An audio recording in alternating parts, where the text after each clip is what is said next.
Strong team और बंदे आपको तभी मिल सकते हैं जब उनका खुद का कैलिबर अच्छा होता है। श्री बताएं हमें एविएशन के बारे में। Did my bachelor science in aviation technology. आपका experience as a student life ही आपका शुरू हो जाता है। Worth does this training hold, ये जो B1.1 ट्रेनिंग है? पाकिस्तान की इंडस्ट्री अभी बहुत पीछे इस हवाले से B1 B2 के लिए। अस्सलाम वालेकुम, welcome to IME's official YouTube channel and today I will be talking you about one small different topic. हर इदारे को चलाने के लिए एक बहुत स्ट्रॉन्ग टीम चाहिए होती है और स्ट्रॉन्ग टीम और स्ट्रॉन्ग बंदे आपको तभी मिल सकते हैं जब उनका खुद का कैलिबर अच्छा होता है। जब मालिक का कैलिबर अच्छा होता है तो उसकी टीम ऑटोमेटिकली अच्छी निकल आती है। मगर क्या ऐसी चीज़ पॉसिबल है पाकिस्तान में रहते हुए?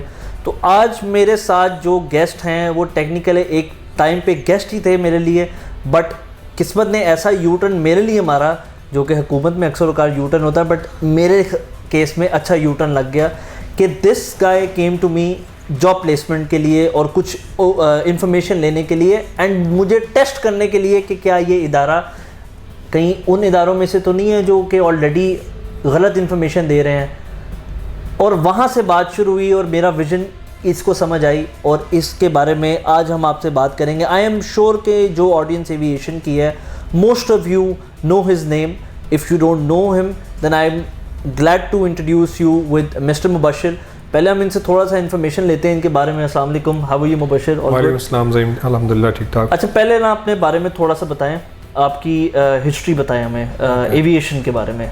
एक्चुअली मैंने एक जो इंटरेस्ट, एक जो जेनेरिक स्टूडेंट का इंटरेस्ट होता है वो यही होता है कि एयरफोर्स को देख के उसको एक ख्वाहिश होती है कि मैं इस इदारे को ज्वाइन करूँ। समहाउ किसी वजह से कोई मेडिकल इशू या physically is not able to join them, तो उससे एक बंदे को थोड़ी सा होता है कि यार इसी फील्ड में जाना। तो शुरू में इस चीज़ को देख रहा था PIA। After that some university started it, so I started my journey from 2010 and I have completed my bachelor science in aviation technology. Meanwhile we come up with these things कि भाई अगर आपने मेंटेनेंस की field में जाना है there is a license. उस time पे B1 B2 there was nothing in the Pakistan, तब LWTR हुआ करता था। तो जर्नी के अंदर आहिस्ता आहिस्ता चीज़ों को पता चला कि डिग्री की भी ऐसा अगर स्पेसिफिकली इस फील्ड में आना है तो आपकी कोई वर्थ नहीं है, लाइसेंस इज समथिंग। तब पाकिस्तान में एक और इदारा आया, उन्होंने इस सेटअप को ग्रूम किया, तो 145 147 इन चीज़ों का आइडिया होना शुरू हो गया। अब with the experience graduate when I have done my degree और लाइसेंस का theoretical portion, I got my job in Shaheen air. Shaheen air के मतलब भी आप जानते होंगे, somehow due to some crisis वो बंद हो गई, तो मुझे इंटरनेशनली मार्केट को परस्यू करने का मौका मिला। फिर मैं जर्मनी चला गया। तो एक इस सारे सफ़र में जो जिन चीज़ों से गुजरे हैं, जिन मुश्किलात जो हमने देखी हैं, तो उससे चीज़ों का आइडिया हुआ काफ़ी कि क्या क्या चीज़ें ज़रूरी हैं, क्या क्या चीज़ें गैर ज़रूरी हैं। Being a student, being a aircraft maintenance engineer और बीइंग अ असेसर, ये बहुत सी ऐसी चीज़ें हैं जो कि पाकिस्तान की मार्केट में अभी बहुत ज़्यादा इम्प्रूवमेंट होना ज़रूरी है। तो एक जेनेरिक से मेरा इंट्रोडक्शन था। ठीक है, आप काइंडली ये बता सकते हैं कि आपकी एजुकेशन कौन से इदारे से थी? मैंने सुपीरियर यूनिवर्सिटी से बैचलर एविएशन। और आप जर्मनी में कौन सी कंपनी के साथ काम कर रहे थे? मैं वहाँ पे ATS के नाम से है, MRO है, वहाँ पे मैं जॉब कर रहा था। That's good. मेरा इंट्रोडक्शन देने का सिर्फ ये मौक़िफ़ था कि मैं थोड़ा सा आपको बता सकूँ कि a guy who holds this much of experience, खाली मेरी नज़र में एक्सपीरियंस सिर्फ ये नहीं होता कि आप एक कंपनी में काम करें, आपका experience as a student life ही आपका शुरू हो जाता है मेरे नज़दीक। मैं आपसे एक छोटा सा और सवाल पूछता हूँ कि आप क्या देखते हो कि आई एम श्योर के चीज़ों को आपने एनालाइज कर लिया हुआ है। व्हाट डू यू थिंक कि how much of worth does this training hold, ये जो B1.1 ट्रेनिंग है? एक्चुअली अगर पाकिस्तान की स्पेसिफिकली बात करूं तो पाकिस्तान की इंडस्ट्री अभी बहुत पीछे इस हवाले से B1 B2 के लिए, लेकिन चूंकि एट द एंड हमें इंटरनेशनल स्टैंडर्ड्स को फॉलो करना है। मैं एज अ ग्रेजुएट इंजीनियर होने के साथ साथ EASA सर्टिफाइड मैकेनिक भी हूँ, जो कि आपको लाइसेंस होल्डर ही होता है। तो अगर मैं इन चीज़ों को देखूँ तो नेक्स्ट अपकमिंग ईयर्स जो हैं, अगर आज बच्चा अपना सेटअप स्टार्ट करता है ना, तो 4 ईयर 5 ईयर्स के बाद एविएशन इंडस्ट्री समथिंग एल्स जो कि आज है। ऑल्दो जो पिछले साल गुजरे हैं वो काफ़ी ड्रॉबैक और काफ़ी वर्स गुजरे हैं, एक अच्छी खासी बड़ी एयरलाइन बंद हो जाए और आपके पास कोरोना का जो सेटअप है, कोरोना आ गया, इसने एविएशन मार्क इंटरनेशनली बड़ी इसने डाउन की है।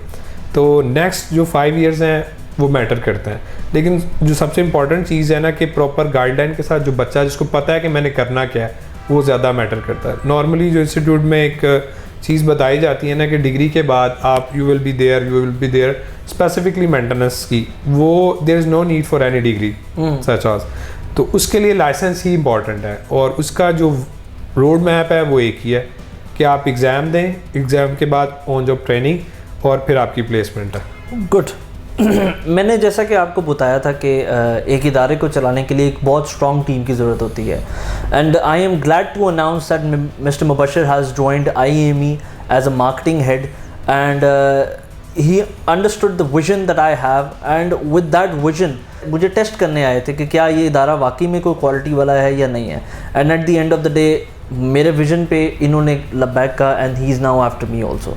मेरे साथ इसी तरह की चीज़ें पाकिस्तान में आके मुझे अच्छा लगता है जब कोई भी ऐसा स्टूडेंट या ऐसा कैंडिडेट जो कि इस मार्केट का ऑलरेडी सताया हुआ कह लें या धक्का खाया हुआ कह लें, जो कि इस चीज़ को और इस कोर को समझता है। तो I am welcome Mubashir to IEME first of all, and second thing is that any one who needs any experience, मेरे पास इंटरनेशनल तजर्बा, हमारे पास अब लोकल तजर्बा, इसके पास भी इंटरनेशनल तजर्बा है, टोटल पैकेज है अब हमारे पास। आपको कोई मसला नहीं है अगर आपको इधर इनरोलमेंट लेनी है ना लें, बट एटलीस्ट प्लीज़ इन्फॉर्मेशन पूरी लें। अगर आपको इन्फॉर्मेशन पूरी है फिर आप दुनिया के किसी भी कोने में चले जाएँ, एटलीस्ट आपको कोई तंग नहीं कर सकेगा। ना ही ये ऐसा नहीं होगा कि आप 4-5 साल बाद आपको समझ आए कि ओहो ये तो मैंने गलती कर दी, जो कि पिछले स्टूडेंट्स के साथ हो रहा है। अपनी नॉलेज को पूरा रखें, ये मेरी उन सब स्टूडेंट से गुजारिश है, ना कि सिर्फ एयरक्राफ्ट मेंटेनेंस इंजीनियरिंग को जो अपना करियर चूज़ करना चाहते हैं, किसी भी कोर्स में अगर आप जाना चाहते हैं, always get an expert opinion, अपना एक एक्सपर्ट ओपिनियन रखें और उसके बारे में फ्यूचर में देखें कि आपकी लाइन क्या लगती है। और कोई भी कोर्स करना है प्लीज़ मेक श्योर कि उसकी इंटर्नशिप्स हों, नॉट जस्ट फॉर 2 मंथ्स और 3 मंथ्स, क्योंकि 2 से 3 महीनों में सिर्फ आपको फ़ोटोकॉपियाँ ही सिखाते हैं, कोई भी स्किल नहीं सिखाते हैं। तो आपकी जो भी आपने कोर्स करना है उसका खुदारा एक स्किल होना चाहिए, स्किल के साथ एक्सपीरियंस होना चाहिए, एंड मेक श्योर कि आपको गाइडलाइन देने के लिए ऐसा बंदा उस इदारे में बैठा हो जो आपको प्रॉपर इन्फॉर्मेशन दे। Thank you so much for watching this video. Please subscribe to this channel and I hope you like what we share today.